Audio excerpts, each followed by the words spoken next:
Hello दोस्तों, discuss करेंगे आज हम बाल विकास एवं शिक्षा शास्त्र के टॉप 30 क्वेश्चंस को जो सीटेट जुलाई 2023 का है। दोस्तों, यह सीटेट की पीवाईक्यू सीरीज है जिसमें हम पिछले 10 वर्षों के प्रीवियस ईयर क्वेश्चन पेपर को डिस्कस करेंगे। तो यदि आप चैनल पर पहली बार आए हैं तो चैनल को सब्सक्राइब जरूर करें। तो चलिए शुरू करते हैं। क्वेश्चन नंबर पहला है, लेव वाइगोत्स्की के अनुसार बच्चों के संकल्पनात्मक योग्यता के विकास में महत्वपूर्ण भूमिका निभाता है। ऑप्शन ए मानकीकृत पाठ्यक्रम, ऑप्शन बी मूर्त पुरस्कार, ऑप्शन सी सहकर्मी सहयोग या ऑप्शन डी सामाजिक अलगाव। तो राइट आंसर होगा ऑप्शन सी सहकर्मी सहयोग। नेक्स्ट क्वेश्चन नंबर 2 है, 4 वर्ष की अपर्णा कहती है कि एक बटन जिंदा है क्योंकि यह उसकी शर्ट को एक साथ बांधने में मदद करता है। जीन पियाजे के अनुसार उसकी सोच की विशेषता है। ऑप्शन ए परिकल्पित निगमनात्मक चिंतन, ऑप्शन बी पारगमनात्मक तर्क, ऑप्शन सी जीववादी चिंतन या ऑप्शन डी केंद्रीयन। तो राइट आंसर है इसका ऑप्शन सी जीववादी चिंतन। जीववादी चिंतन में पियाजे के अनुसार बच्चे निर्जीव चीजों को भी सजीव समझने लगते हैं। तो इसका राइट आंसर ऑप्शन सी होगा जीववादी चिंतन। नेक्स्ट क्वेश्चन नंबर 3 है, लेव वाइगोत्स्की के सिद्धांत के अनुसार आंतरिक वाक ऑप्शन ए बच्चों के लिए अपनी सोच को नियंत्रित करने का एक तरीका है, ऑप्शन बी बच्चों के लिए एक काल्पनिक दोस्त के साथ संप्रेषण करने का एक तरीका है, ऑप्शन सी संज्ञानात्मक अपरिपक्वता का प्रतीक है या ऑप्शन डी विकासात्मक देरी का संकेत है। राइट आंसर होगा ऑप्शन ए बच्चों के लिए अपनी सोच को नियंत्रित करने का एक तरीका है। नेक्स्ट क्वेश्चन नंबर 4 है, हॉवर्ड गार्डनर के अनुसार एक दर्शन शास्त्री के पास डैश डैश प्रकार की बुद्धि तथा मूर्तिकार के पास डैश प्रकार की बुद्धि की मात्रा अधिक होती है। ऑप्शन ए अंतर्वैयक्तिक कौमा भाषिक, ऑप्शन बी भाषिक कौमा अंतर्वैयक्तिक, ऑप्शन सी दिक् स्थान कौमा अंतः व्यक्ति या ऑप्शन डी अंतः व्यक्ति कौमा दिक् स्थान। राइट आंसर होगा इसका ऑप्शन डी अंतः व्यक्ति और दिक् स्थान। जो दर्शन शास्त्री होते हैं उनके अंदर अंतः व्यक्तिक या अंतः व्यक्ति बुद्धि होती है, साथ ही जो मूर्तिकार होता है उसके अंदर दिक् स्थान की बुद्धि होती है। तो राइट आंसर इसका ऑप्शन डी होगा। क्वेश्चन नंबर 5 है, निम्नलिखित में से कौन सा विफलता के लिए आंतरिक आरोपण का एक उदाहरण है। ऑप्शन ए मैं परीक्षा में फेल हो गया क्योंकि मेरे दोस्त मेरा ध्यान भटका रहे थे, ऑप्शन बी मुझे निम्न ग्रेड प्राप्त हुआ क्योंकि शिक्षक कठोर तरीके से आंकते थे, ऑप्शन सी मैं परीक्षा में फेल हो गया क्योंकि मैंने पर्याप्त पढ़ाई नहीं की या ऑप्शन डी शिक्षक के पक्षपाती होने के कारण मुझे अच्छे अंक नहीं मिले। तो राइट आंसर होगा इसका ऑप्शन सी मैं परीक्षा में फेल हो गया क्योंकि मैंने पर्याप्त पढ़ाई नहीं की। यह आंतरिक आरोपण का एक उदाहरण होगा।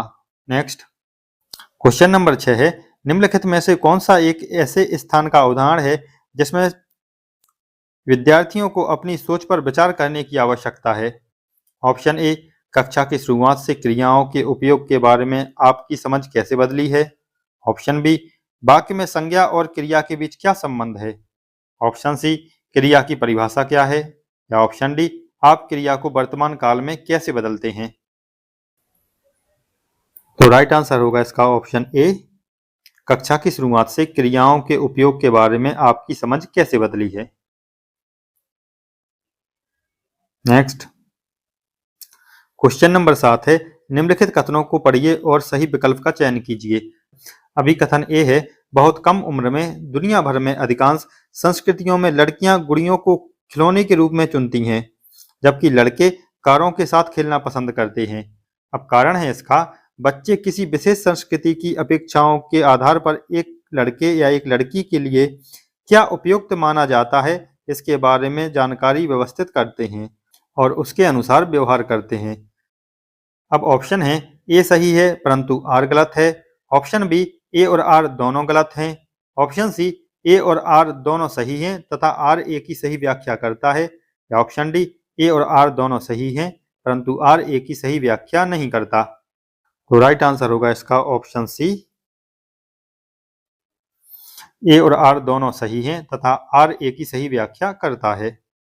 क्वेश्चन नंबर 8 है, निम्नलिखित कथनों को ध्यान से पढ़िए तथा सही विकल्प का चयन कीजिए। अभिकथन ए है, शिक्षकों और साथियों जैसे अधिक जानकार अन्य लोगों के साथ बातचीत शिक्षार्थियों को उनकी समझ और कौशल विकसित करने में मदद करने के लिए आवश्यक समर्थन और मार्गदर्शन प्रदान कर सकती है। कारण है इसका, सामाजिक संपर्क सीखने और विकास का एक प्रमुख घटक है। अब ऑप्शन है इसके, ए सही है परंतु आर गलत है। ऑप्शन बी, ए और आर दोनों गलत हैं। ऑप्शन सी, ए और आर दोनों सही हैं तथा आर ए की सही व्याख्या करता है। या ऑप्शन डी, ए और आर दोनों सही हैं परंतु आर ए की सही व्याख्या करता है।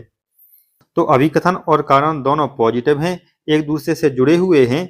साथ ही आर यानी कारण अभिकथन की व्याख्या कर रहा है, इसलिए इसका राइट आंसर ऑप्शन सी होगा। नेक्स्ट क्वेश्चन नंबर 9 है, लेव वाइगोत्स्की के अनुसार भाषा विकास संज्ञानात्मक विकास को सुगम बनाता है। ऑप्शन बी, सामाजिक कारक भाषा कारक को प्रभावित करते हैं परंतु संज्ञानात्मक विकास को नहीं। ऑप्शन सी, संज्ञानात्मक विकास भाषा विकास को सुगम बनाता है। या ऑप्शन डी, भाषा विकास और संज्ञानात्मक विकास एक दूसरे से स्वतंत्र रूप से विकसित होते हैं। तो राइट आंसर होगा इसका ऑप्शन ए, क्योंकि लेव वाइगोत्स्की ने कहा था कि भाषा विकास संज्ञानात्मक विकास को सुगम बनाता है और भाषा विकास पूरे संज्ञानात्मक विकास को प्रभावित करता है। तो इसका राइट आंसर ऑप्शन ए होगा, भाषा विकास संज्ञानात्मक विकास को सुगम बनाता है। नेक्स्ट क्वेश्चन नंबर 10 है, लॉरेंस कोहलबर्ग के नैतिक तर्क के किस स्तर पर बच्चे आमतौर पर मानते हैं कि लोगों को समाज की अपेक्षाओं पर खरा उतरना चाहिए और अच्छे तरीकों से व्यवहार करना चाहिए। ऑप्शन ए, पूर्व संक्रियात्मक स्तर पर। ऑप्शन बी, उत्तर संक्रियात्मक स्तर पर। ऑप्शन सी, पूर्व पारंपरिक स्तर पर। ऑप्शन डी, पारंपरिक स्तर पर। तो राइट आंसर होगा इसका ऑप्शन ए, पूर्व संक्रियात्मक स्तर पर। पूर्व संक्रियात्मक स्तर पर बच्चे यह मानते हैं कि जो समाज के नियम कायदे कानून होते हैं उनको सभी लोगों को मानना चाहिए और उनके अनुरूप ही व्यवहार करना चाहिए। नेक्स्ट क्वेश्चन नंबर 11 है, बच्चों में समस्या समाधान कौशल को बढ़ाने के लिए निम्नलिखित में से कौन सा प्रभावी तरीका है। ऑप्शन ए, उन्हें बुद्धि मंथन करने और सहज अनुमान लगाने की अवसर देना। ऑप्शन बी, स्वतंत्र चिंतन को हतोत्साहित करना और घोषणात्मक ज्ञान पर ध्यान केंद्रित करना। ऑप्शन सी, कठिन समस्याओं से बचने के लिए उन्हें प्रोत्साहित करना। या ऑप्शन डी, उन्हें समस्याओं का तैयार समाधान उपलब्ध कराना। तो समस्या समाधान का तरीका उपलब्ध कराओगे, यह नेगेटिव ऑप्शन है। कठिन समस्याओं से बचने के लिए प्रोत्साहित करोगे, यह भी नेगेटिव ऑप्शन है। स्वतंत्र चिंतन को हतोत्साहित करना, किसी भी चीज को अपन हतोत्साहित नहीं करेंगे, तो ये भी ऑप्शन गलत होगा। तो राइट आंसर होता है उसका ऑप्शन नंबर ए, उन्हें बुद्धि मंथन करने और सहज अनुमान लगाने के लिए अवसर प्रदान करना, तभी बच्चे समस्या समाधान के कौशल में निपुण हो पाएंगे। नेक्स्ट क्वेश्चन नंबर 12 है, अनुभवात्मक अधिगम किस पर बल देता है। ऑप्शन ए, एक प्रक्रिया के बजाय अधिगम को एक उत्पाद के रूप में देखने पर। ऑप्शन बी, बच्चों के अधिगम पर शिक्षक के नियंत्रण पर। ऑप्शन सी, सीखने में पुनर्बलन की भूमिका पर। या ऑप्शन डी, आलोचनात्मक प्रतिबिंब के महत्व पर। तो राइट आंसर होगा इसका ऑप्शन डी, आलोचनात्मक प्रतिबिंबन के महत्व पर। नेक्स्ट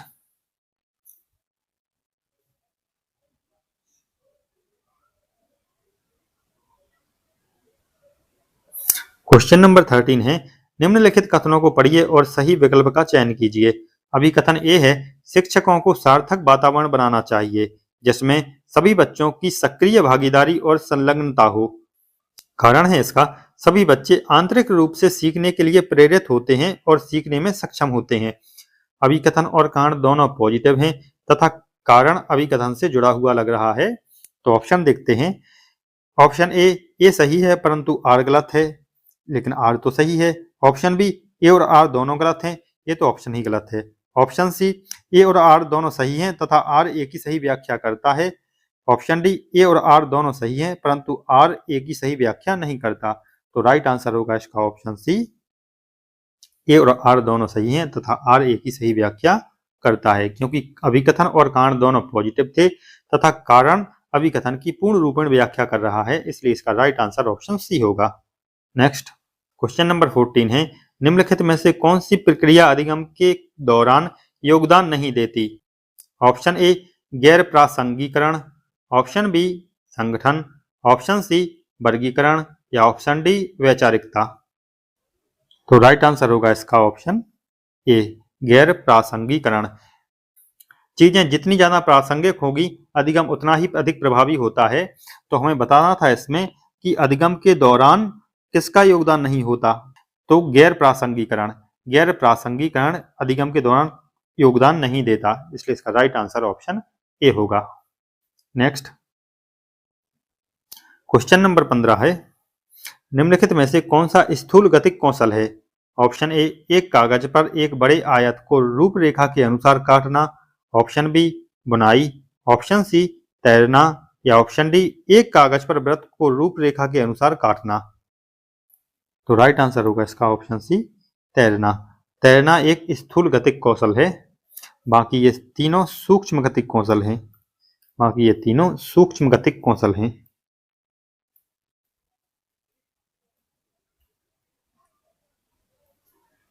बाकी ये तीनों सूक्ष्म गतिक कौशल हैं। क्वेश्चन नंबर 16 है, भौतिक बुद्धि और विकास विकास के डैश और डैश सिद्धांतों का पालन करते हैं।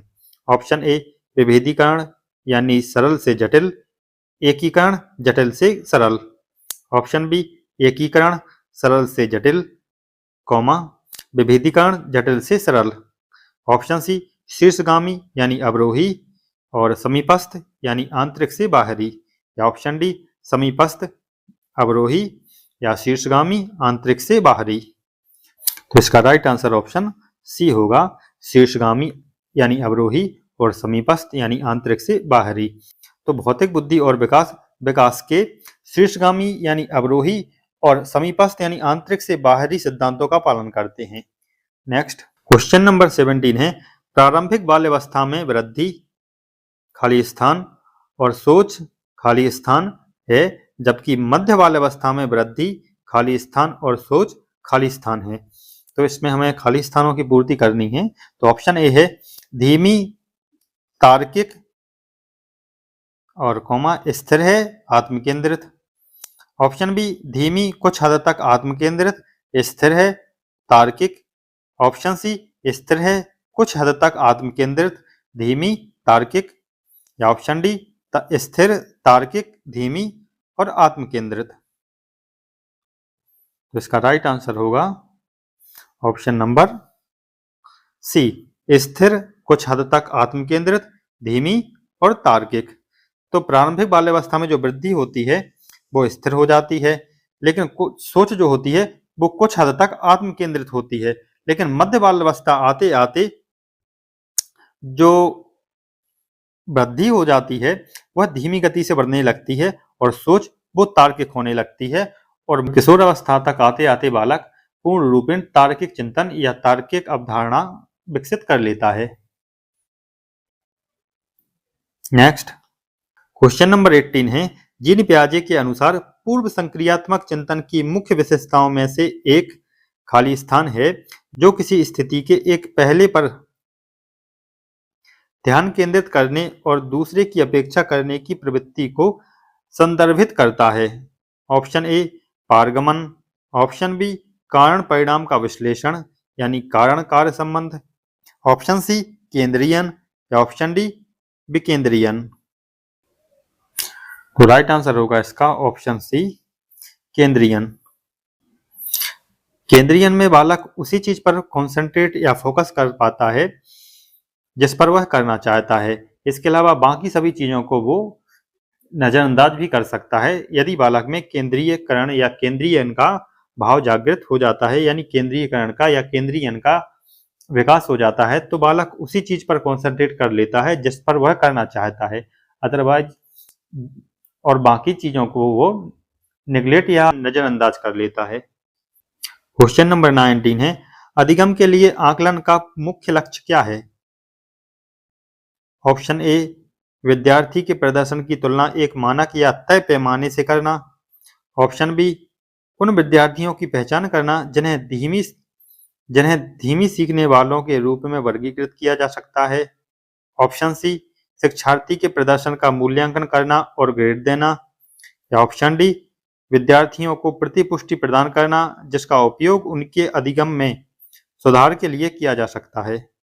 तो इसका राइट आंसर ऑप्शन डी होगा कि शिक्षार्थियों को प्रतिपुष्टि प्रदान करना जिसका उपयोग उनके अधिगम सुधार में किया जा सकता है। यही अधिगम के लिए आकलन का मुख्य उद्देश्य होता है, मुख्य लक्ष्य होता है। नेक्स्ट क्वेश्चन नंबर 20 है, किस आयु में बच्चे शब्दों के खेल में शामिल हो सकते हैं और ऐसे चुटकुले और पहेलियों को पसंद कर सकते हैं जिसमें शब्दों का खेल शामिल हो। ऑप्शन ए 7 वर्ष, ऑप्शन बी 12 वर्ष, ऑप्शन सी 1 वर्ष या ऑप्शन डी 3 वर्ष। तो इसका राइट आंसर होगा ऑप्शन ए 7 वर्ष, क्योंकि बालक में चुटकुले और पहेलियों को सॉल्व करने की जो तार्किक बुद्धि हो जाती है वो 7 वर्ष से प्रारंभ हो जाती है। 7 वर्ष में बालक चुटकुले और पहेलियों को पसंद करने लगते हैं, ऐसे खेल खेलने लगते हैं जिसमें चुटकुले और पहेलियां मौजूद हों। तो इसका राइट आंसर ऑप्शन ए होगा। क्वेश्चन नंबर 21 है, कैरल गिलिगन ने कोहलबर्ग के नैतिक विकास के सिद्धांत की आलोचना की है। ऑप्शन ए, केस अध्ययन को अनुसंधान पद्धति के रूप में उपयोग करने के लिए। ऑप्शन बी, सामाजिक संज्ञानात्मक दृष्टिकोण से। ऑप्शन सी, नारीवादी दृष्टिकोण से। ऑप्शन डी, आनुवांशिक कारणों को पर्याप्त महत्व न देने पर। तो इसका राइट आंसर है ऑप्शन सी, नारीवादी दृष्टिकोण से। कैरल गिलिगन का मत था कि कोहलबर्ग ने जो नैतिक विकास का सिद्धांत दिया है वह केवल पुरुषों को ध्यान में रखकर ही यह सिद्धांत दिया गया है। नारियों की नैतिकता के लिए कोहलबर्ग ने विशेष स्थान नहीं दिया है, अर्थात जो नारियों का नैतिक विकास होता है उसकी वह बेहतर तरीके से व्याख्या नहीं करता। यह आरोप कैरल गिलिगन का कोहलबर्ग के ऊपर लगा था। क्वेश्चन नंबर 22 है, शैशवावस्था में सामाजिकरण खाली स्थान संस्थाएं प्रमुख रूप से महत्वपूर्ण हैं, जबकि प्रारंभिक बाल्यावस्था में सामाजिकरण की खाली स्थान संस्थाएं भी महत्वपूर्ण हो जाती हैं। ऑप्शन ए, माध्यमिक कौमा तृतीयक। ऑप्शन बी, तृतीयक कौमा माध्यमिक। ऑप्शन सी, प्राथमिक कौमा माध्यमिक या ऑप्शन डी, माध्यमिक कौमा प्राथमिक। तो इसका राइट आंसर होगा ऑप्शन सी, प्राथमिक कौमा माध्यमिक। शैशवावस्था में सामाजिकरण के लिए प्राथमिक संस्थाएं होती हैं जिसमें परिवार मुख्य रूप से शामिल होता है। इसके बाद जब प्रारंभिक बाल्यावस्था में सामाजिकरण होता है तो उसमें माध्यमिक संस्थाएं सामाजिकरण के लिए काफी मददगार सिद्ध होती हैं, काफी महत्वपूर्ण होती हैं, जिसमें आस पड़ोस, स्कूल, मित्र, ये सभी चीजें शामिल होती हैं। तो इसका राइट आंसर ऑप्शन सी होगा। क्वेश्चन नंबर 23 है, डिस्ग्राफिया। ऑप्शन ए, एक मनोवैज्ञानिक विकार है जिसकी विशेषता ध्यान का अभाव और आवेगशील व्यवहार है। ऑप्शन बी, एक भाषण विकार है जिसकी विशेषता हकलाना और उच्चारण में त्रुटियां करना है। ऑप्शन सी, एक गतियुक्त विकार है जिसकी विशेषता स्थूल पेशीय बाधिता है। या ऑप्शन डी, एक तंत्रीय विकार है जिसकी विशेषता अक्षरों और आकारों को बनाने में कठिनाई है। तो इसका राइट आंसर होगा ऑप्शन डी, एक तंत्रीय विकार है जिसकी विशेषता अक्षरों और आकारों को बनाने में कठिनाई होती है। तो डिस्ग्राफिया में अक्षरों को और आकारों को बनाने में कठिनाई होती है। यदि आपको विभिन्न मनोवैज्ञानिक विकारों के बारे में जैसे डिस्लेक्सिया, डिस्ग्राफिया, डिस्कैल्कुलिया आदि के बारे में विस्तार से वीडियो चाहिए तो कमेंट में बताना। क्वेश्चन नंबर 24 है, प्रतिभावान बच्चों को शिक्षित करने का उपागम जो उन्हें असामान्य रूप से तीव्र गति से पाठचर्या के माध्यम से आगे बढ़ाता है क्या कहलाता है। ऑप्शन ए, विसर्जन। ऑप्शन बी, विभेदित निर्देशन। ऑप्शन सी, संवर्धन या ऑप्शन डी, त्वरण या जिसे गतिवर्धन कहते हैं। तो इसका राइट आंसर होगा ऑप्शन डी, त्वरण या गतिवर्धन। क्वेश्चन नंबर 25 है, निम्नलिखित में से स्वलीनता वाले विद्यार्थियों की विशिष्ट विशेषता कौन सी है। ऑप्शन ए, संवाद कौशलों का उच्च स्तर। ऑप्शन बी, कल्पना को तथ्य से अलग करने की श्रेष्ठ क्षमता। ऑप्शन सी, उन्नत सामाजिक भावनात्मक पारस्परिकता। ऑप्शन डी, बार बार दोहराव और आवृत्ति व्यवहार। इसका राइट आंसर होगा ऑप्शन डी, बार बार दोहराव और आवर्ती व्यवहार। स्वलीनता में बालक किसी चीज को बार बार दोहराता है, यानी किसी व्यवहार की बार बार आवृत्ति करता है। तो इसका राइट आंसर ऑप्शन डी होगा। क्वेश्चन नंबर 26 है, शिक्षक जो समावेशी कक्षाओं की दिशा में काम कर रहे हैं, उन्हें चाहिए कि वे बिंदु एक है पाठ्यचर्या में अनुकूलन करें, बिंदु दूसरा है विविध दृष्टिकोणों को शामिल करें, तीसरा बिंदु है अपने स्वयं के अंतर्निहित पूर्वाग्रहों की जांच करें, चौथा बिंदु है विविधता को एक बाधा के रूप में देखें। तो ये चौथा तो बिल्कुल नेगेटिव ऑप्शन है, इसलिए इसको तो हम अभी से काट देते हैं। अब देखते हैं, तो जिस जिसमें चौथा ऑप्शन होगा उसको तो हम पहले से ही खत्म कर देते हैं। ऑप्शन एक में चौथा है, ये गलत। ऑप्शन बी में, तो ऑप्शन ए में चौथा है, ये गलत। ऑप्शन बी में चौथा है, ये गलत। ऑप्शन डी में चौथा है, तो ये भी गलत। तो राइट आंसर इसका होगा ऑप्शन सी, 1, 2 और 3। क्वेश्चन को अटेम्प्ट करने में हमें एलिगेशन मेथड का भी प्रयोग करना है। क्वेश्चन नंबर 27 है, विद्यार्थियों की सीखने की शैलियों में विविधता। ऑप्शन ए, विविधता को शिक्षण अधिगम प्रक्रिया में बाधा और अवरोध के रूप में देखना जाना चाहिए। ये ऑप्शन नेगेटिव है, इसलिए ये रॉन्ग होगा। विविधता को महत्व दिया जाना चाहिए और मानव विविधता के प्रतिबिंब के रूप में देखा जाना चाहिए। ऑप्शन पॉजिटिव है, इसको भी हम देखते हैं। उपेक्षा की जानी चाहिए, किसी भी चीज की हम उपेक्षा नहीं करेंगे, तो ये भी ऑप्शन गलत होगा। को शिक्षण अधिगम प्रक्रिया के दौरान ध्यान नहीं देना चाहिए, यानी ध्यान में नहीं रखना चाहिए, तो ये भी ऑप्शन गलत हो जाएगा। तो इसका राइट आंसर ऑप्शन बी होगा, जो पॉजिटिव है और क्वेश्चन की सही रूप से व्याख्या कर रहा है। तो इसका राइट आंसर बी होगा। नेक्स्ट क्वेश्चन नंबर 28 है, निम्नलिखित कथनों को पढ़िए और सही विकल्प का चयन कीजिए। अभिकथन ए है, शिक्षार्थियों के बीच समालोचनात्मक चिंतन को सुगम बनाने के लिए शिक्षक को उन्हें विविध परिस्थितियों और विभिन्न दृष्टिकोण से अवगत कराना चाहिए। अभिकथन पॉजिटिव है, सकारात्मक है।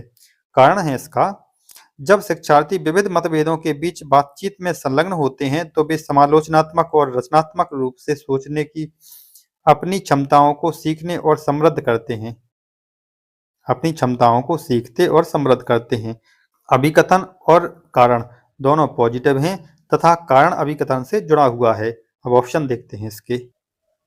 ऑप्शन ए सही है परंतु आर गलत है। ऑप्शन बी, ए और आर दोनों गलत हैं।